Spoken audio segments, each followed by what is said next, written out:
Bueno, muy buenas noches a todas y todos. Reciban un cordial saludo de parte de Academia Debate y Sociedad, que es a su parte de ADIS Ecuador. Les doy esta cordial bienvenida a este nuevo ciclo de conferencias denominado La Sociedad, en la cual hoy, esta noche, hablaremos sobre el tema de salud mental en Ecuador. Por eso hemos invitado a un gran profesional, de quien me referiré en breves minutos. Me presento igual con ustedes, soy Daniel Sebastián Salas, estudiante de Psicología en la Pontificia Universidad Católica del Ecuador. Quiero dar la palabra al magíster Luis Alejandro Vázquez, quien es fundador y representante legal de Academia Debate y Sociedad. Él nos dará unas breves palabras y retornaremos en unos minutos. Adelante, Luis. Muchas gracias, estimado Daniel Sebastián. Buenas noches a todas las personas que se encuentran a través de Academia de Debate y Sociedad en este ciclo de conferencias denominado La Sociedad. En esta noche vamos a hablar acerca de salud mental, un desafío que tiene el país como tal desde hace algunos años y que posterior a la pandemia asumimos una responsabilidad frente al tema. Quiero destacar que el día de hoy tendremos a un gran invitado. Se trata de David Moreno, un apreciado amigo, psicólogo clínico de la ciudad de Cuenca, que tiene 27 años y que se ha estado luciendo también aparte en la comunicación social a través de sus proyectos, que más adelante ya Daniel Sebastián nos explicará un poquito más de tu trayectoria. Quiero destacar que respecto a la salud mental, la Organización Mundial de la Salud ya se ha pronunciado y ha informado a la población. Esta es la razón de reunirnos esta noche para aprovechar de la tecnología y generar conocimientos a la población, a la ciudadanía. Creo que es necesario enfatizar sobre la importancia de la salud mental. Además, esta conferencia se desarrolla a través de Facebook Live y posteriormente lo subiremos al canal de YouTube para que ustedes puedan acceder tranquilamente. Bienvenidos y disfruten. Recuerden la siguiente frase: la felicidad depende de la calidad de tus pensamientos. Cuida tu mente y encontrarás la verdadera alegría. Ritu. Muchas gracias. Quiero dar la palabra a ti, Daniel Sebastián. Espero que disfruten. Bienvenido, David. Y sabes que las puertas tienes abiertas en cualquier momento. Muchísimas Muchas gracias gracias, por eso. Luis, y un gusto tenerte aquí igual, David. Bueno, ahora sí, les quiero presentar el currículum de nuestro invitado. David Moreno Calle es psicólogo clínico, creador de contenido y anfitrión del podcast Ya Cuenta Cuenta, con una pasión innata por el entendimiento de la mente humana y la comunicación efectiva. David ha encontrado la manera perfecta de combinar sus habilidades profesionales con el contenido digital. Y con tan solo 27 años, David ha demostrado ser un profesional excepcional en el campo de la psicología clínica. Además de su práctica clínica, David ha incursionado con éxito en el mundo digital como creador de contenido. A través de plataformas sociales, ha compartido consejos, reflexiones y estrategias relacionadas con la psicología y el bienestar emocional. Su capacidad para presentar conceptos complejos de manera accesible y amigable ha resonado con una audiencia diversa que busca orientación en su viaje hacia una vida más equilibrada y satisfactoria. Un hito destacado en la carrera digital de David es su rol como anfitrión del podcast Ya Cuenta Cuenta.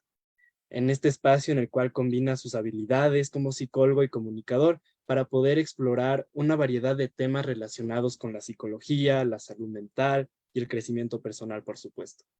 A través de conversaciones auténticas con expertos, él comparte perspectivas valiosas, anécdotas inspiradoras y herramientas prácticas que van a empoderar a sus oyentes para enfrentar los desafíos de la vida cotidiana.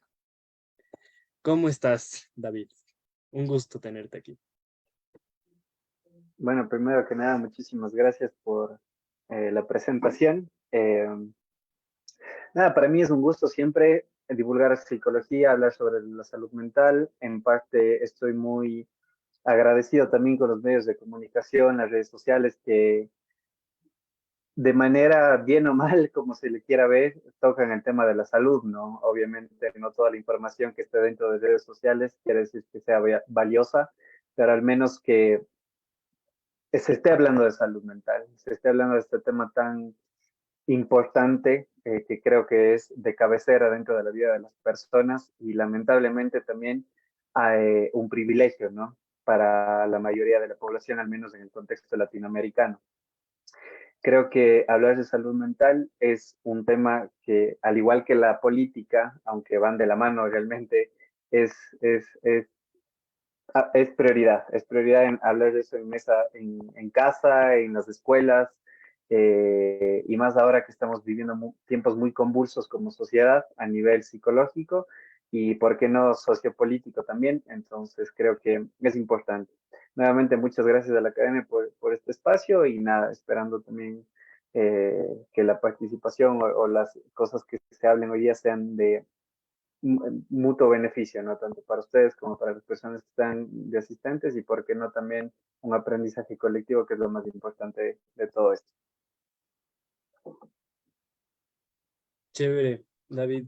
Muchísimas gracias por esa introducción. Ahora, bueno, yo quiero que conversemos un poco. Eh, yo encontré un dato, obviamente, rebuscando un poquito sobre el tema, que nos dice que 7 de cada 10 niñas y niños y adolescentes se sienten felices, pero el 20% enfrenta dificultades para identificar esa tristeza y ese estrés. Hablando de esa tristeza y ese estrés, ¿tú cómo podrías tal vez relacionarlo? Tal vez tiene algo que ver con, podría ser el sistema educativo o podría ser algo familiar. ¿Cómo tú considerarías o cómo tú ves que ese 20% tiene esa influencia en base a qué? ¿En base a qué sistema? ¿El familiar, el educativo? ¿Cómo lo pondrías tú? Bueno, yo creo que hablar de psicología es muchas aristas, ¿no? Hay que entender que el ser humano es un ser biopsicosocial, entonces, entendiendo eso, pues podemos tener una premisa de cómo funciona también el conocimiento del mismo. Muchas veces dentro de la salud mental también, y por eso creo que es un tema muy importante hablar de salud mental como un tema de salud pública, de política pública, también va desde las condiciones materiales de una persona, ¿no? Entonces yo creo que la información hoy en día, o las personas que conocen sobre salud mental, son personas que también tienen acceso a este conocimiento. Y esto, lamentablemente, yo creo que hoy en día, al menos en un país como Ecuador, en contexto latinoamericano, es un tema relativamente nuevo, ¿no? Pese a que la psicología tiene mucha historia, ya en los años 50 con la aparición de la psicología científica y todo eso. Sin embargo, aquí en el contexto latinoamericano parece ser algo nuevo. De hecho, tú escuchas a tus abuelitos, alguien habla y dice, psicología, psicólogos son para los locos, ¿no es cierto? Entonces, creo que el acceso a ese conocimiento, gracias también a la tecnología, a las nuevas tecnologías, ha permitido la divulgación y sobre todo la democratización de este tipo de temas, ¿no es cierto? Entonces, es importante. Entonces, creo que como eh, no sé, mandar ese cauce a un solo lado del río sería un poco injusto de mi parte, porque puede ser la parte social, la parte educativa, la parte familiar, va a depender mucho de la situación individual de cada persona, pero creo que han sido un montón de factores que juegan un papel muy importante para que hoy en día las personas tengan un poco más de conocimiento de la salud mental, aunque sea un 20%, si mal no recuerdo el dato que tú diste. Entonces, creo que es importante. Sin embargo, no tenemos que caer en conformismos y dejarlo en ese número, ¿no? ¿Por qué no aspirar a un 100% de la población donde tengan acceso al conocimiento de la salud mental y, sobre todo, acceso a salud mental, ¿sí? Pero para eso es de este tipo de espacios también, ¿no? Ir nutriendo y hablando y sobre todo poner las cartas en la mesa sobre este tipo de temas. Exacto, David. Sí, como tú dices, este sería un tema que trasciende cualquiera tal vez de esas barreras y me gusta cómo mencionas que es algo prácticamente nuevo en Latinoamérica, ¿no? A pesar de que conocemos que, como tú mismo dices, la psicología tiene ya una historia amplia, por así decirlo, desde los años Totalmente. 50, como tú dices, que ya se empieza a estudiar mucho más enfocada en el método científico, la psicología. Pero a lo que yo quiero llegar con todo esto es cómo vamos nosotros como psicólogos y como sociedad también, porque obviamente la sociedad tiene un rol importantísimo, como hemos podido ver. ¿Cómo como psicólogos y como sociedad podemos orientar a esta visibilización, a esta sensibilización como tal de la importancia de la salud mental aquí en nuestro país? Uh -huh. Bueno, creo que uno de los roles importantes que juega la tecnología ahí es precisamente la difusión de la información, ¿no? Creo que en este caso se ha logrado quizá no un alto porcentaje, creo yo, sería de revisar las estadísticas en ese sentido, pero sí una alta democratización de la información. Pero ahora, ¿qué pasa cuando tenemos bombardeo de información en redes sociales? También hay que entender que asimismo juegan papeles importantes dentro de esto las fake news, ¿no es cierto? O la información o pseudoinformación. Entonces, que puede jugar un papel muy contradictorio al, al objetivo a priori que es la salud mental.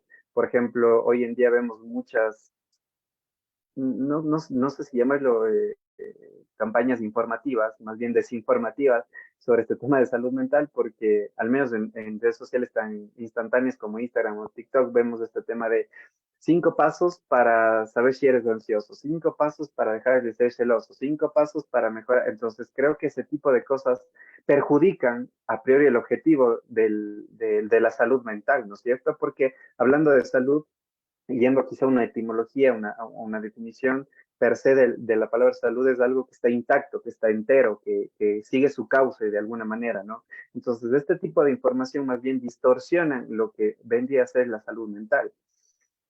¿Cómo podríamos hacerlo? Pues creo que generando espacios donde se pueda hablar de salud mental. Un claro ejemplo de lo que queremos pretender como psicólogos, ¿no? También a título personal, el tema de la creación de contenido en redes sociales, de la divulgación, quizá obviamente es muy limitado. Lo que yo hago en redes sociales son videos de 1, 8 hasta máximo 10 minutos, pero intentar que la gente se quede con una muestra de lo que es la divulgación científica en base a la psicología, en base a la salud mental, cuáles son tus derechos, cómo se cubren tus necesidades. Por ejemplo, algo tan sencillo como en la parte ética del psicólogo, de por qué debes adquirir, perdón, más bien, ¿qué debes esperar de tu terapeuta durante las sesiones de terapia, no? Entonces, creo que ese tipo de información ayuda a que las personas tengan un conocimiento más amplio de la salud mental. Alguna persona alguna vez me dijo, David, te cuento, estoy yendo a terapia. Digo, chévere, qué lindo, bonito, sé cuánto estás. Así, no, voy en las 2, 3 sesiones, no recuerdo con exactitud cuántas fueron. Y digo, ¿y qué metodología usa, o sea, qué escuela psicológica utiliza tu terapeuta? Me dijo, no tengo idea, no sé.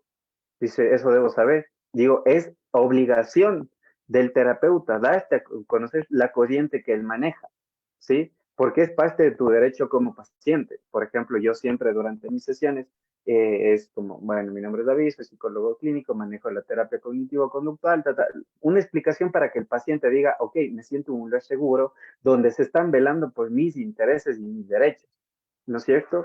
Entonces, creo que la divulgación científica es importante, es un rol de todos los psicólogos, creo yo, quizá dejando un poco al lado nuestros intereses personales. ¿En qué sentido? En un sentido, es mi opinión, ¿sí? Porque la divulgación científica no necesita opiniones, necesita hechos, necesita evidencia.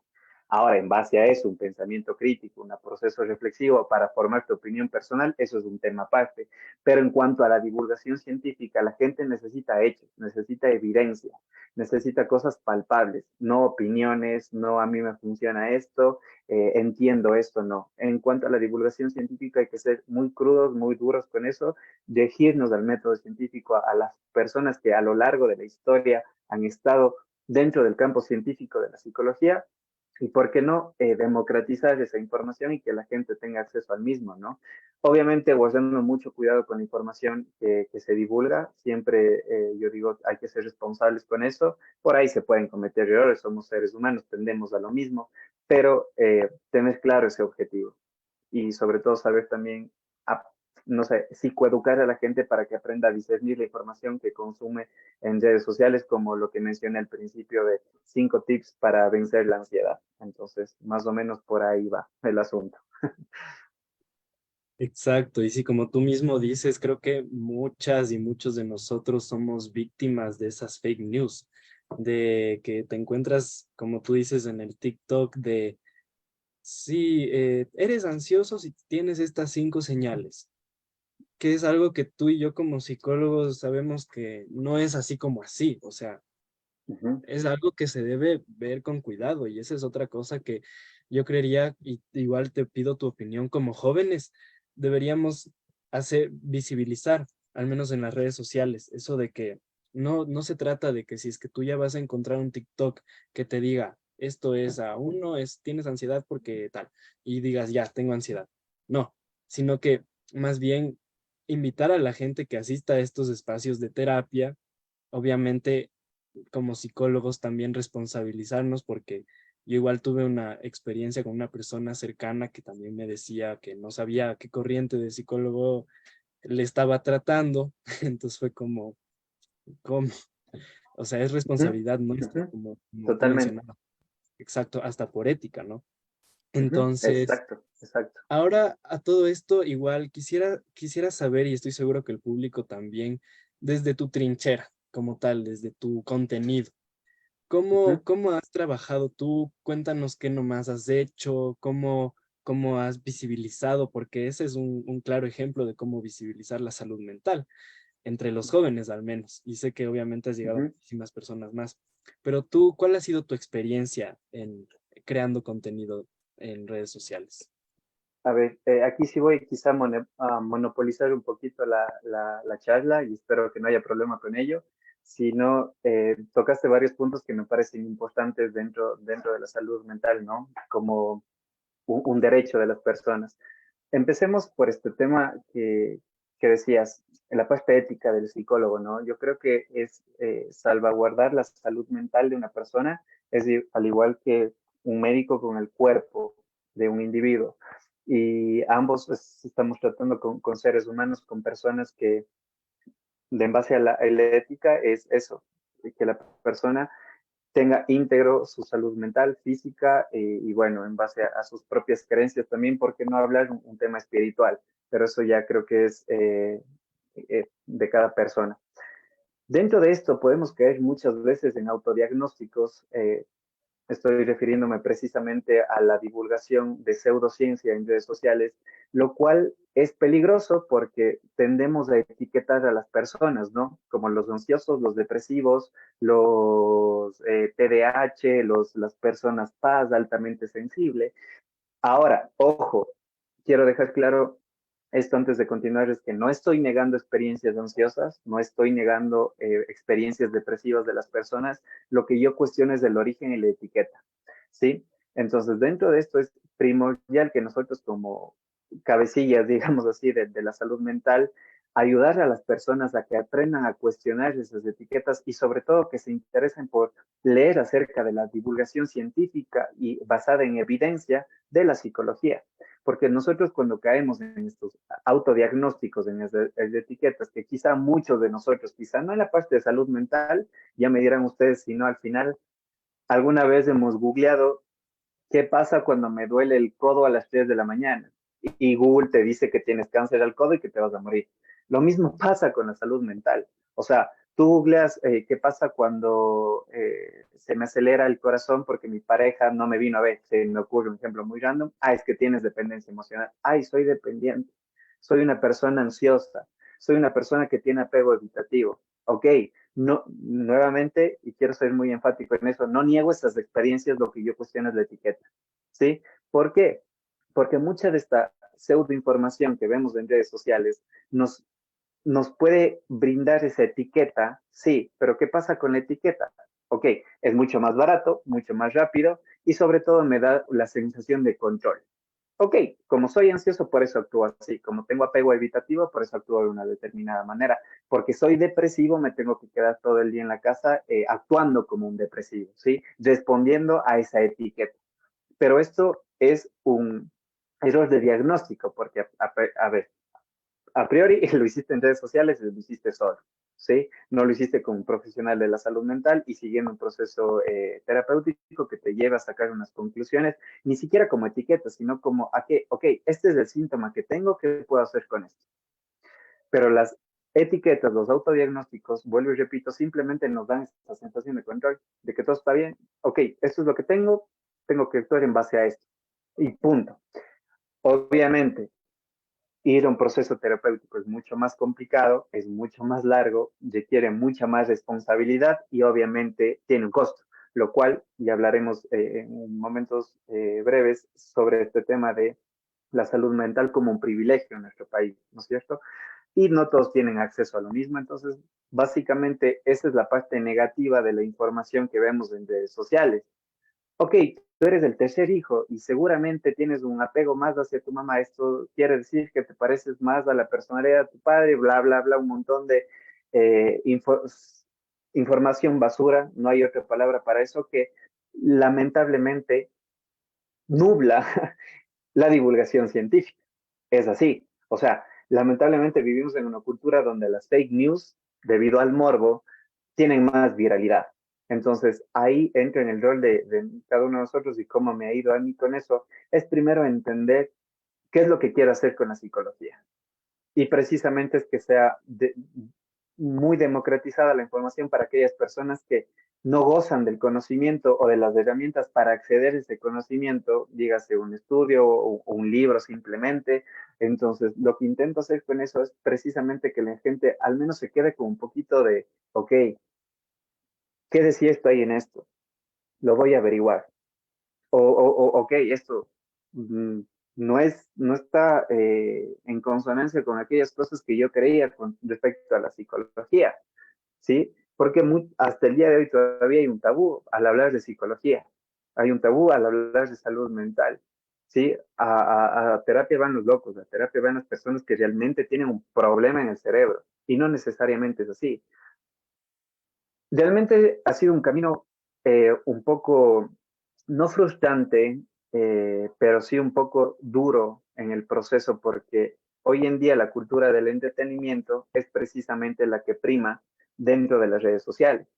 Ahora, pese a eso, yo creo que no se trata de una competencia divulgación científica, cultura del entretenimiento, sino se trata de tener un objetivo claro de a dónde se puede llegar con la divulgación científica. Ahora, también hay que jugar el juego de las redes sociales, digo yo, ¿no? Yo no quería tampoco salir, bueno, que a priori quizá lo hice, poner una cámara y decir, ok, el día de hoy, mi nombre es David Moreno, soy psicólogo clínico. Y como verás, no, o sea, no quería ser una persona, un maestro de universidad, simplemente que se puso una cámara adelante y quiso hablar, sino, ok, la cultura del entretenimiento está. ¿Cómo puedo unir ambas partes para que la persona que vea psicología diga, ay, qué gara, y me quedo con esto también? Por eso para mí el arte es subversivo. El arte como un medio de expresión humana sirve mucho para hablar de aquellas realidades que nos pueden resultar incómodas. La comedia, una de ellas, la poesía, la cultura hip hop, cosas que pasan el día a día mediante una obra artística. Entonces, ¿por qué no mezclar estas dos herramientas del entretenimiento y de la salud mental para divulgar psicología dentro de una plataforma? ¿No es cierto? Ahora, obviamente, si tú me dices que cuál es el engagement que tienen o que tienes tú en comparación a una persona que es entretenimiento, lamentablemente muy bajo. Pero creo que eso no es algo solo de Latinoamérica, sino a nivel mundial, porque hoy en día preferimos o hay una tendencia más al entretenimiento, a la gratificación instantánea y todo ello. Entonces, es un trabajo arduo con respecto a la divulgación científica de psicología, pero que no nos podemos quedar de brazos cruzados tampoco, ¿no? O sea, no podemos decir, bueno, esto está pasando, ok. Para mí estamos viviendo en una edad media, una nueva edad media del pensamiento, donde lo que nos nubla ahora quizá ya no es la religión, un Dios o aquel pensamiento muy cerrado, hermético que teníamos miles de años atrás, sino las redes sociales. ¿Y por qué no soñar con un nuevo renacimiento, ¿no? Donde los nuevos pensadores y divulgación y divulgadores de esta parte científica ahora ya no sean mediante los libros y todo ello, sino mediante una red social, que es importante también, ¿no? Llevar a cabo un segundo renacimiento, una segunda revolución del pensamiento, pero ahora creo que esto es parte del proceso. Alguna vez escuché una frase muy bonita que decía que es en base a que tenemos esta tendencia como seres humanos a cometer errores cíclicos, ¿no? Y quizá no sean los mismos, y si en nuestro pasado no es igual, pero al menos rima con nuestro presente. Esta frase hace referencia a que quizá por ahí hay algo de parecido en algunas cosas, pero ¿por qué no aprender a romper y a quebrantar el status quo con las herramientas que tenemos? Para mí las redes sociales son un juego y jugar el juego creo que es lo mejor que podemos hacer y sacarle provecho para aquellas personas que no gozan de una accesibilidad a la salud mental tan, no sé, instantánea. Entonces creo que brindar la información a través de este medio puede ser muy interesante también. Chévere, David, muy interesante lo que nos mencionas. Veo que Carolina está alzando la mano.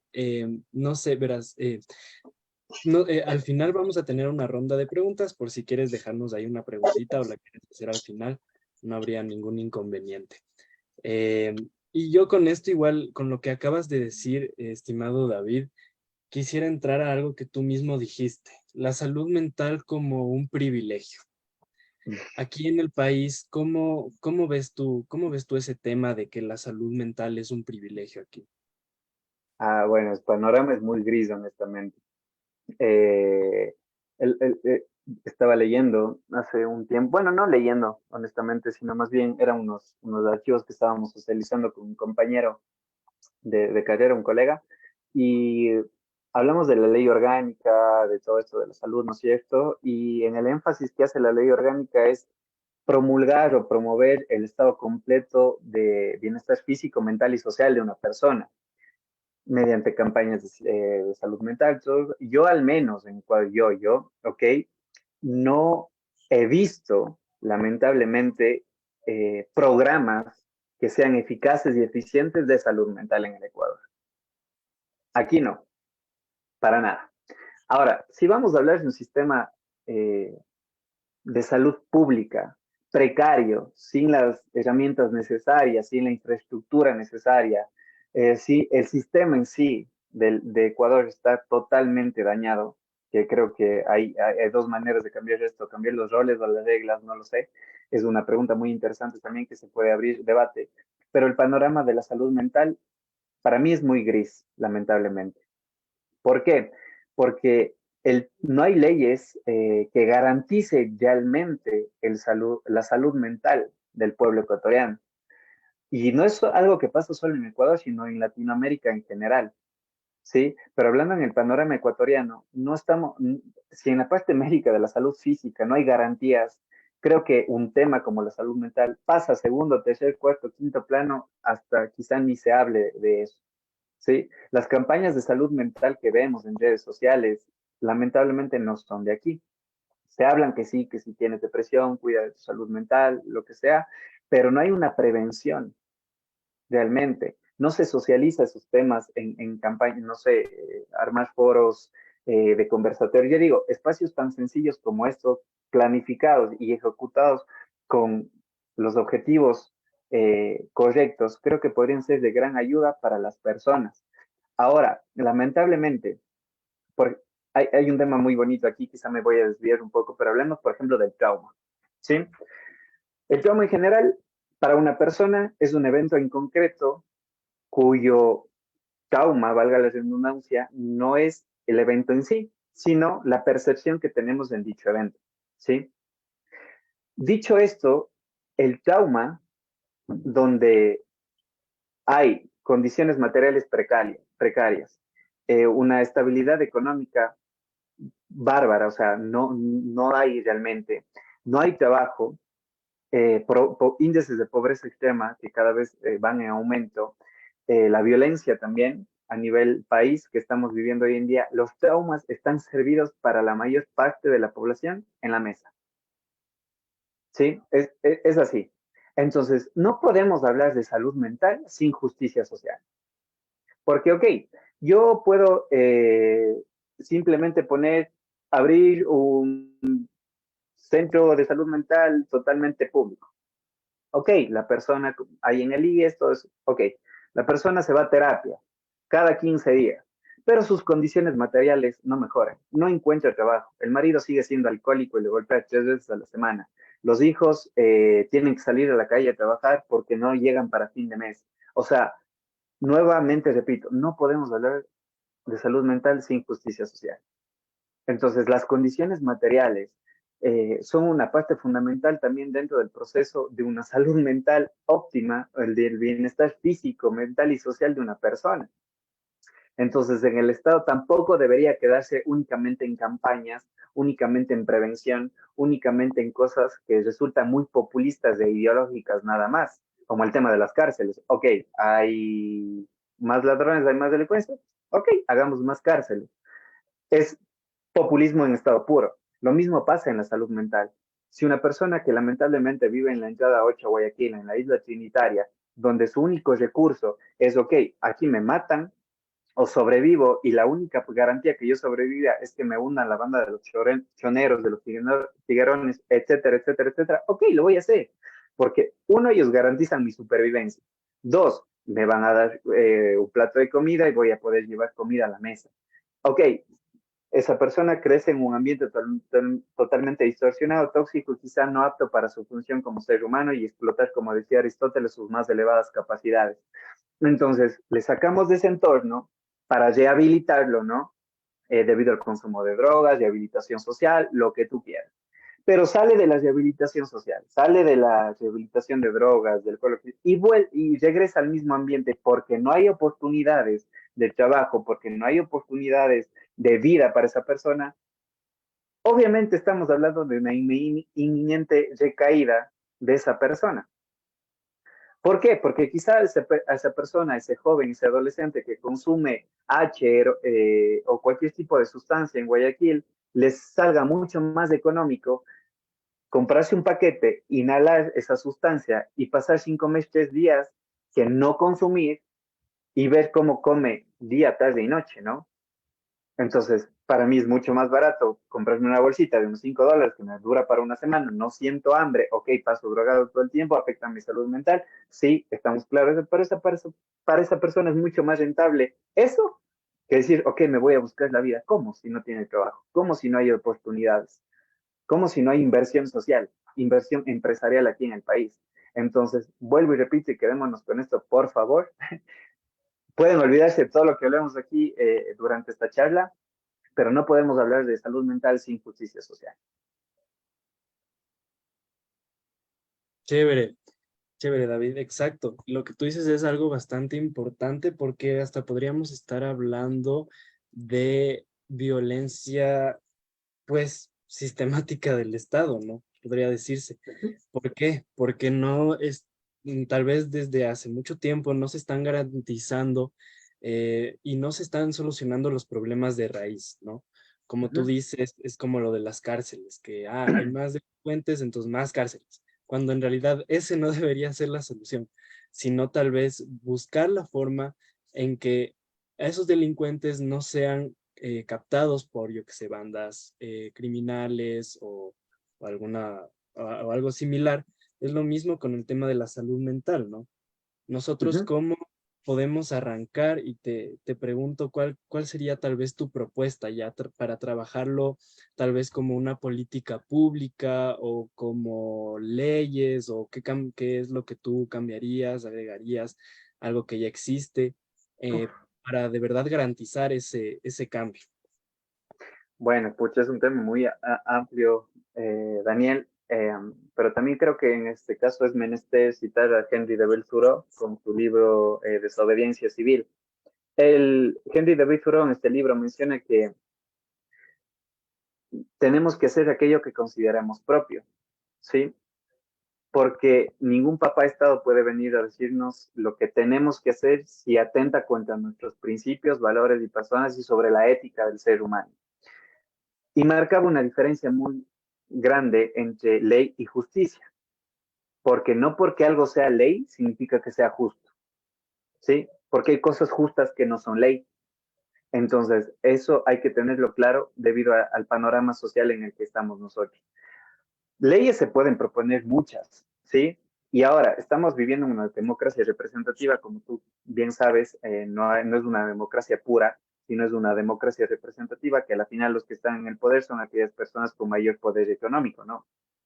Y hablando de democracia representativa, también hay que darnos cuenta o ser claros en este asunto de que por más que vivamos en una democracia, la opinión de la mayoría no necesariamente nos conviene a todos, ¿sí? Por eso digo que vivimos en democracias representativas, porque al final esa opinión general, esa opinión de una mayoría no quiere decir que nos convenga a todos de igual manera, ¿sí? Entonces, ahora, ¿cambiar? ¿Qué cambiaría?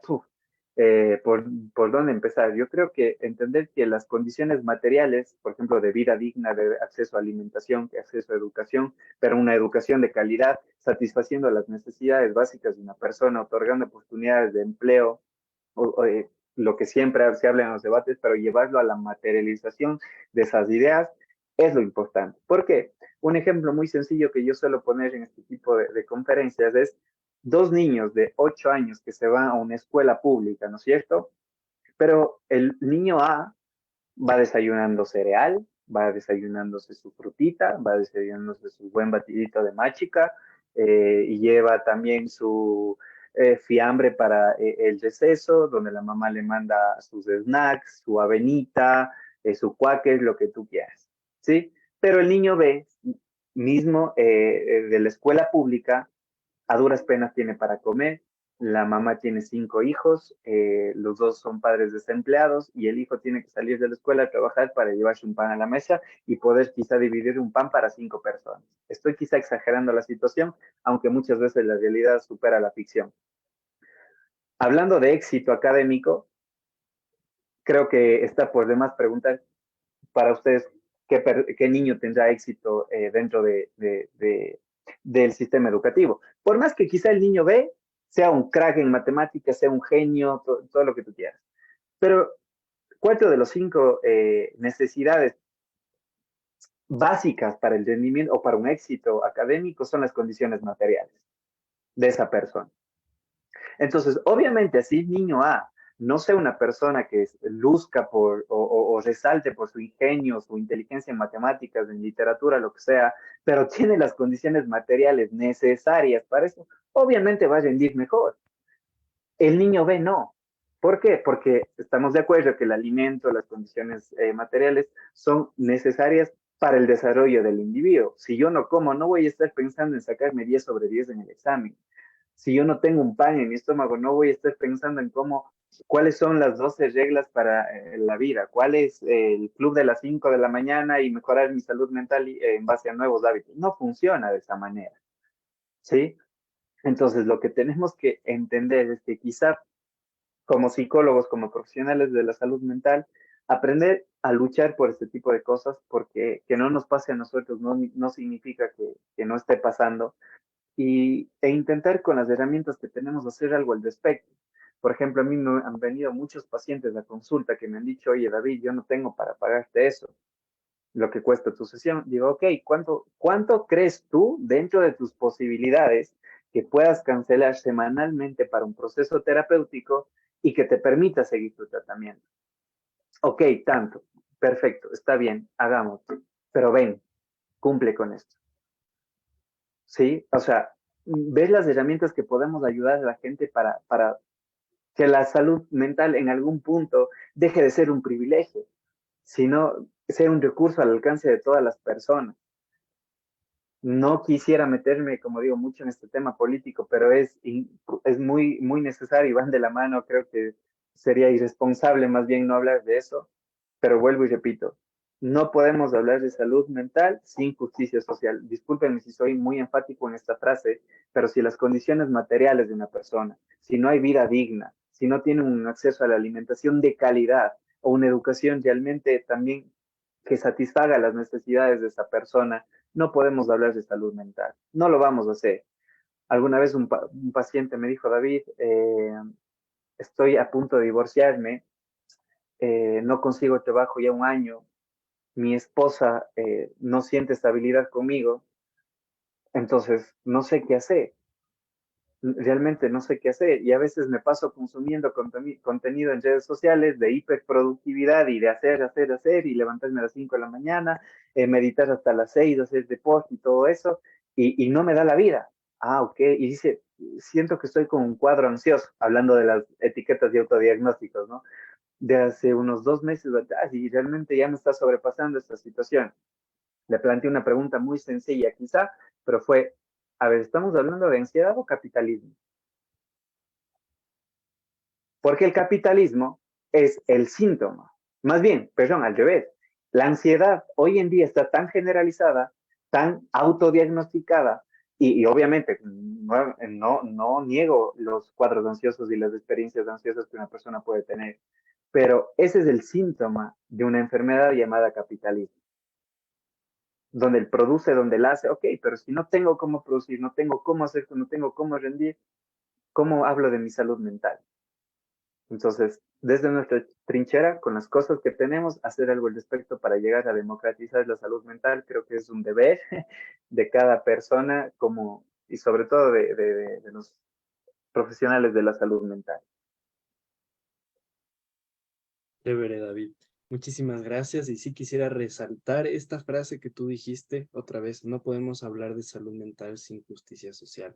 Debemos dignificar también al ser humano y debemos tratarlo como tal, como un ser digno, que con derechos también.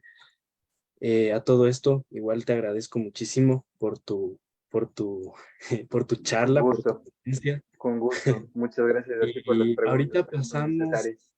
Sí, muchísimas gracias a ti, de hecho. Ahorita pasamos a una ronda de preguntas. Si es que alguien tiene una pregunta, no sé si Carolina, que estaba alzando la mano, sigue por ahí. Tal vez quisieras abrir tu micrófono. Sí, hola, buenas noches chicos. Bueno, David, muy explícito y felicitaciones de antemano. Muchas gracias, Tu Carlos. explicación ha sido muy, muy clara y te felicito. Sí, la pregunta era la siguiente. Bueno, los que tenemos hijos, adolescentes en este momento, y nosotros estamos en la edad de 30, 40, el rango de edad, ¿cómo podemos nosotros manejar o controlar la salud mental actualmente en los adolescentes con el boom de la tecnología?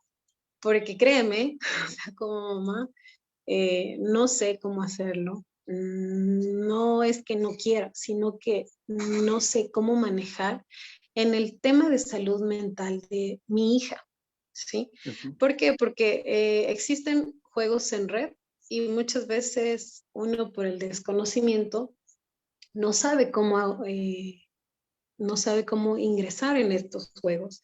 Y ojo, Ujú. o sea, aparte de los que somos abogados, tras de todas estas plataformas de juegos hay pedrastas, pedófilos.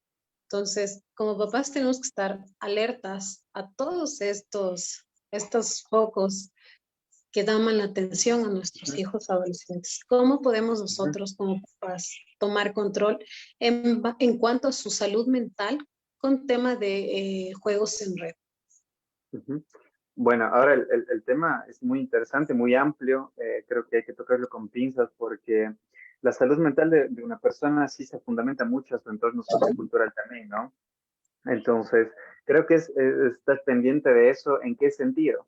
Obviamente generar esta confianza o este lazo psicoemocional sano con mi hijo, entendiendo que yo puedo ser una figura de apoyo, no de autoridad, sino de apoyo, donde él o ella ante una situación adversa, una situación que le genere confusión, que le genere morbo, no en el término sexual de la palabra, sino que despierte ese morbo intelectual, ese morbo social, emocional, lo que tú quieras, pueda contar conmigo, ¿no? Como una figura de apoyo, sin miedo a ser juzgada, sin miedo a ser castigada, sino más bien con esta apertura a ser escuchada, a ser entendida, que creo que es lo importante.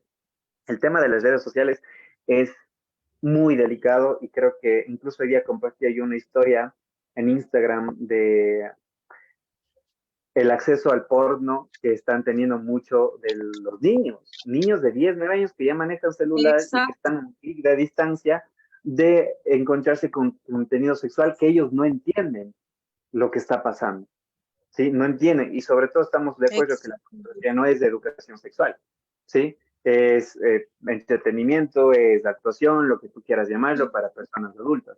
Ahora, hay una ley que está supuestamente en proceso de para que este contenido sea la verificación de la edad del usuario, aunque eso es una parte muy delicada porque el Internet siempre se les ingenia para socializar también este tipo de contenido.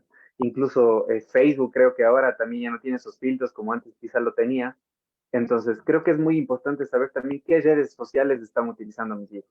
¿Cuál es la necesidad detrás de eso, de utilizar una de redes sociales? Tengo un sobrino, bueno, primito mío, que tiene 9 años de edad ahora, y la mamá le compró un reloj para contestar llamadas, pero solo es para eso, contestar llamadas y ver mensajes, para precisamente no otorgarle esta ventana de oportunidades que es un teléfono, ¿no es cierto?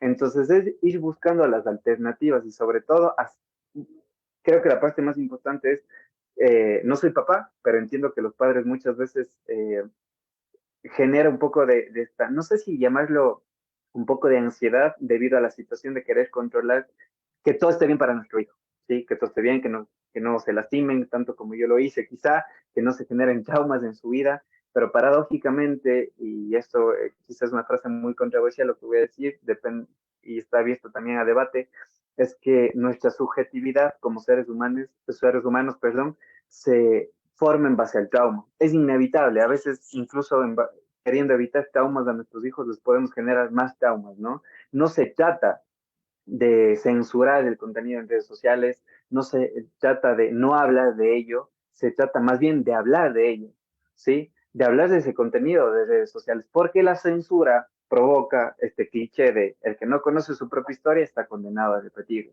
porque no sabemos de dónde vengo, no sé qué contenido estoy consumiendo, entonces cuando lo haga, esto me puede resultar sobreestimulante y cometer errores en base a esa prohibición, ¿sí? Un ejemplo muy chabacano quizá es no pienses en un pingüino. Entonces, a la final la prohibición aumenta el morbo, aumenta el deseo de las personas por hacer algo. No se trata de tampoco saltarnos etapas y decir, ok, ¿cuándo tengo esa conversación incómoda con mi hijo, no? De hablar de sexo, o de hablar de pornografía, o de hablar de su novio, de su novia. No hay una edad, se van dando las circunstancias para eso, pero lo que sí es que ese niño que emocionalmente es inmaduro, corporalmente también es una persona en desarrollo, cuente con el adulto preparado, informado y sobre todo que él necesita para surfear estas olas de confusión, de incertidumbre, de sobreinformación y sepa que tiene una red de apoyo sólida que va a estar dándole a nivel psicoemocional y, ¿por qué no, también a nivel físico? Buenísimo. Muchísimas gracias, Carolina, por tu pregunta. Igualmente, muchísimas gracias, David, por tu No, es un respuesta. gusto.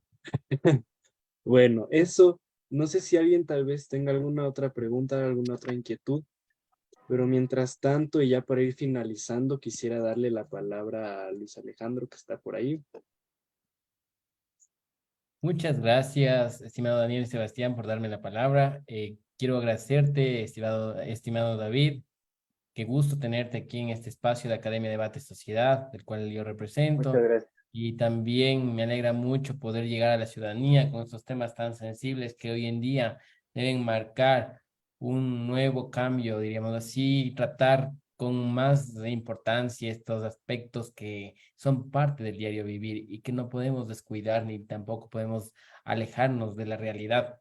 Es necesario que el Estado genere, a través del gobierno, genere las políticas públicas necesarias con la finalidad de responder frente a esas necesidades, sobre todo también de grupos de atención prioritaria. Después de la pandemia hemos evidenciado cómo sufrieron niñas, niños y adolescentes, adultos mayores, incluso las personas privadas de libertad que se encuentran dentro de una crisis carcelaria que no ha terminado y que es una realidad la que está sucediendo. Entonces te quiero agradecer y sin más alargarme, creo que hay una pregunta adicional, entonces les dejo de nuevo para que puedan continuar con la parte final y te agradezco, siempre estás con las puertas abiertas y siempre es un Muchas gusto tener. gracias. Muchas gracias, Luis. Josué, ¿tienes una pregunta tal vez? ¿Qué tal? ¿Cómo están? Muy buenas noches. Gracias para mi pregunta. Tengo una duda respecto de todo lo que se ha hablado en salud mental.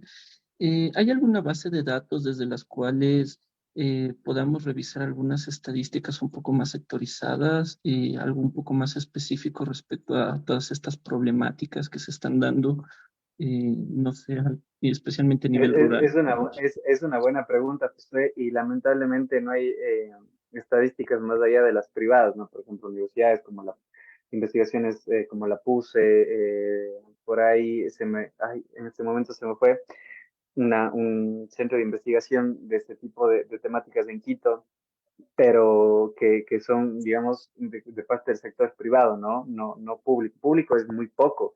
Obviamente puedes entrar a la página del Ministerio de Salud y ver estadísticas, ver la ley orgánica, ver este tipo de balances de estadísticas, pero más bien te recomiendo el hecho de informarnos más sobre qué está pasando con la salud mental como un tema de salud pública a nivel de Latinoamérica también. En Internet, en Google Académico, encuentras un montón de artículos de Colombia, de Argentina, de, también de Europa, sobre el tema de salud pública en base a la salud mental. Pero a nivel Ecuador, muy poco, la verdad. Muy poco, ya digo, puedes entrar al Ministerio de Salud Pública y ver eso. Hay estadísticas muy tristes e información muy triste también, lamentablemente.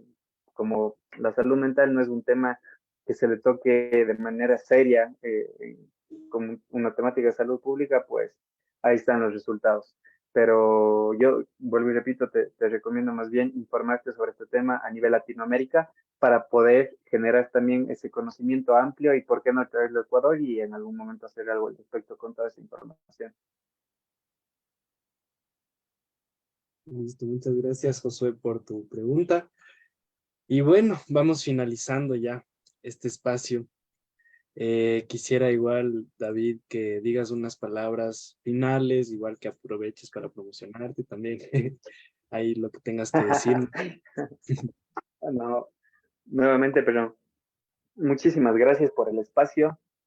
Para mí es un honor participar en este tipo de eventos, de espacios, valga la redundancia. Creo que algo que disfruto mucho es la divulgación científica de la psicología a título personal, de ahí el contenido que ustedes pueden encontrar en mis redes sociales. Nada, agradecido a Luis, agradecido también a ti, Daniel, por la invitación. Espero no sea la última vez y generar más espacios, ¿por qué no más espacios de debate con más psicólogos, con más colegas? Yo nuevamente estoy agradecido por el espacio. Realmente cuando me hicieron la invitación me hizo mucha ilusión, no porque sea yo el que iba a estar a la cabeza, sino por hablar de psicología, por hablar de salud mental, así como se habla de otros temas que también son relevantes, ¿no? Pero ¿por qué no también traer a colación este tema de la salud mental? Gracias a las redes sociales me hace mucha ilusión, me da mucha esperanza el tema de la salud mental, pero hay que hacerlo con la seriedad del caso, en base a la evidencia, no opiniones, en base a evidencia científica, y nada, pues socializar y democratizar este conocimiento. Nuevamente, muchas gracias por la invitación. Espero que no, vuelvo y repito, no sea la última vez. Pueden seguirme en mis redes sociales como David-Moreno Calle. También, como dijo Daniel al principio, tengo un podcast que se titula Ya Cuenta Cuenta, que es un dicho muy de Ecuador cuando queremos saber algo, ¿no? O al menos en Cuenca se utiliza mucho eso. El podcast se habla de diversas temáticas, no es netamente psicológico, ahí quizá por gajes del oficio se lleva o se inclina a la psicología, pero nada, les invito a que lo escuchen también, pero si quieren ver contenido de psicología, contenido netamente psicológico, pues en mi página de Instagram como David-Moreno Calle, y en caso de requerir algún servicio también psicológico, terapia, evaluación psicológica, lo que sea, me pueden escribir por ese medio, pues estaría gustoso en trabajar con cualquier persona que esté dispuesta a mejorar su calidad de vida y su salud mental. Nuevamente, muchísimas gracias. No, gracias a ti, David. Hemos llegado ya a la parte final de la conferencia. Un gran agradecimiento a nuestro gran invitado, a nuestro público también, y recordarles que no se olviden de seguirnos en las redes sociales de Academia Debate y Sociedad. Hasta una próxima oportunidad. Yo soy Daniel Sebastián Salas. Que tengan una excelente noche. Una buena noche, gracias. Gracias, chicos.